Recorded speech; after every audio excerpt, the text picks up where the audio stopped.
তরুণ প্রজন্মকে অভিনন্দন জানালেন হানিফ সংকেত।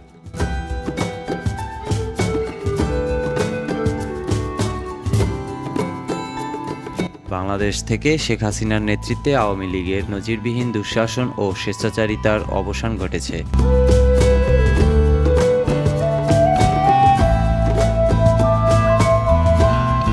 সোমবার ৫ আগস্ট দুপুরে প্রধানমন্ত্রীর পদ থেকে পদত্যাগ করে সামরিক হেলিকপ্টারে চড়ে ভারতের উদ্দেশ্যে উড়াল দেন শেখ হাসিনা।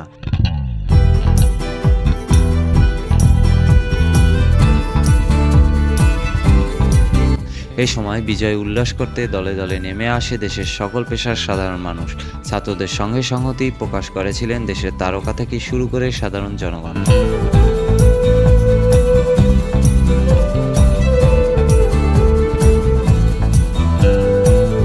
এদিকে গণমাধ্যমে দেওয়া এক সাক্ষাৎকারে জনপ্রিয় উপস্থাপক ও নির্মাতা হানিফ সংকেত এই তরুণ প্রজন্মকে অভিনন্দন জানিয়েছেন।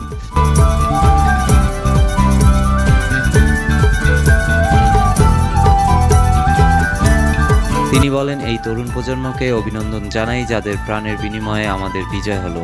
তাদের আত্মার শান্তি কামনা করি এবং এই হত্যাকাণ্ডের সুষ্ঠু বিচার চাই।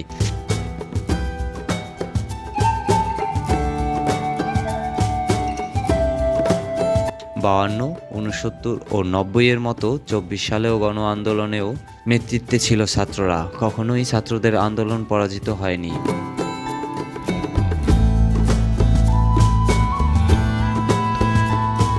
এবারও ছাত্ররা সেটা প্রমাণ করে দেখিয়েছে। তিনি আরও বলেন, এদেশে আইনের শাসন প্রতিষ্ঠা করতে হবে। একটি গণতান্ত্রিক সরকার দেখতে চাই যা হবে নিরপেক্ষ, দুর্নীতিমুক্ত, যাদের মাধ্যমে আমরা একটি সুন্দর বাংলাদেশ পাব।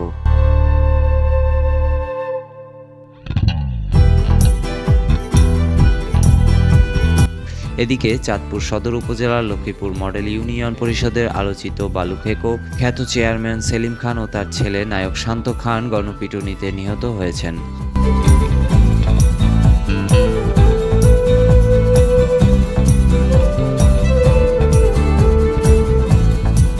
শেখ হাসিনা পদত্যাগ করার পর নিজ এলাকা থেকে পালিয়ে যাওয়ার সময় বালিয়া ইউনিয়নের ফরক্কাবাদ বাজারে এসে জনগণের তোপের মুখে পড়েন তারা। এরপর সেখানে নিজের পিস্তল থেকে গুলি করে উদ্ধার হয়ে আসতে পারলেও পার্শ্ববর্তী বাগারা বাজারে এসে জনতার মুখোমুখি হয়।